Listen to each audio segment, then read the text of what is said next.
సినిమానే ప్రపంచంగా, సినిమానే ప్యాషన్గా, సినిమానే జీవితంగా, సినిమా పరిశ్రమ అభివృద్ధి కోసం పాటుపడేటువంటి వాళ్ళకి ఈ అవార్డ్. మరి ఆ లైఫ్ టైమ్ అచీవ్మెంట్ అవార్డ్స్లో తెలుగు తేజం the award NTR national film award. Telugu తేజం తెలుగు జాతి ఆత్మగౌరవం, విశ్వవిఖ్యాత నట సార్వభౌమ నందమూరి తారక రామారావు గారి పేరు మీద ప్రకటించబడినటువంటి ఈ ప్రతిష్టాత్మకమైన పురస్కారం భారతీయ చలనచిత్ర రంగానికి చేసినటువంటి సేవల్ని గుర్తిస్తూ ఈ అవార్డుని ప్రదానం చేయడం జరుగుతుంది. ఈ అవార్డుని అందుకోబోతుంది మరెవరో కాదు, the God of masses Nandamuri Balakrishna గారు. తెలుగు సినీ పరిశ్రమకు బాలకృష్ణ గారు అందించినటువంటి విశిష్టమైన కృషికి గాను ఈ అవార్డుని వారు అందుకోబోతున్నారు.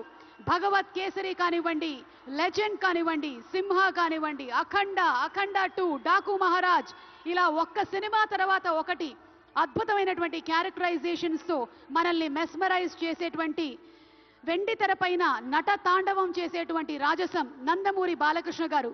తెలుగు సినీ పరిశ్రమకు బాలకృష్ణ గారు అందించినటువంటి విశిష్టమైన సేవలకి గాను ఈరోజు ఈ అవార్డుని అందుకుంటున్నారు. NTR national film award. Class అయినా మాస్ అయినా ఆయన దిగనంత వరకే once he steps in history repeats. అవార్డుతో పాటు 10 లక్షల క్యాష్ ప్రైజ్ ని అందిస్తున్నారు. అలాగే ప్రశంసా పత్రాన్ని కూడా అందిస్తున్నారు. అంతేకాకుండా ఒక వెరీ స్పెషల్ మొమెంటోని కూడా అందజేయడం జరుగుతుంది మన నందమూరి బాలకృష్ణ గారికి.